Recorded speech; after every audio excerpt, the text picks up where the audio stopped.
In just over 1 month, D.C. will start to phase out the Circulator bus. The council decided not to fund the local service in the next budget. And ever since, employees and riders, all alike, have sounded off. And in less than 6 hours, bus drivers and advocates will protest on Freedom Plaza. That's where we find our Jess Arnold this morning. She is reporting live. And Jess, this is a big deal for thousands of families.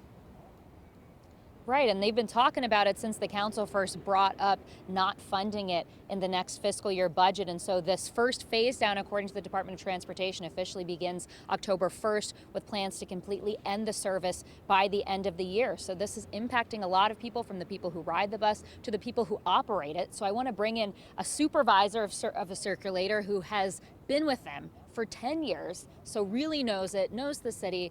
So tell me, Daryl Hairston. Yes. How have you been feeling throughout this whole process? Confused, lost, but only could trust God in this. At this time, like, we here to fight, and people treat us as though we don't have a right to fight. You know what I'm saying? It ain't like it's something that just happened out of the blue.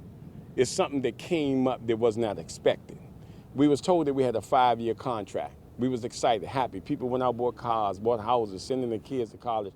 8 months later, we getting this thing about what's going on with them in the government. Mayor Bowser is taking money from us to give to other people. That's the way I see it. But my thing is this: I find politicians don't have integrity.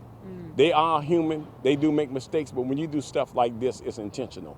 For her to say this is just a business, this is not business. This is lives. Right, and I saw that memo that you mentioned where it had a date of October of last year, where it did say that there was this 5-year extension, which has not been talked about quite as much. And so I want to make sure we're also looking ahead, because now this decision has been made. So what are your demands? What do you want the city government to do? We just want to be treated fair. We just want what's rightly fair for us. My thing is that you told us in your report that Metro was taking over of us and we was going to be whole. But Metro telling us now that we can come in as a new employee at the bottom of the list. We lose the money that we make now, and we have to start all over. And a lot of us are older than, I'm a 60-year-old man, you know what I'm saying? I got people older than me. Starting over is not an option sometimes for us, because we don't know who would take us because of our age. But we need to be made whole.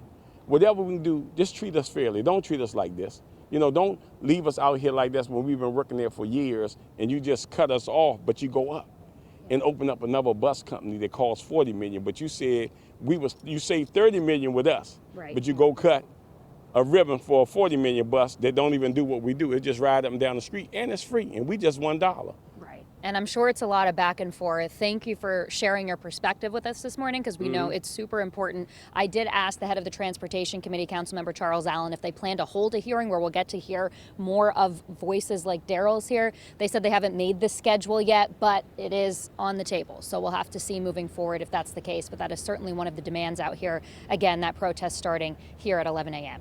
Guys. All right.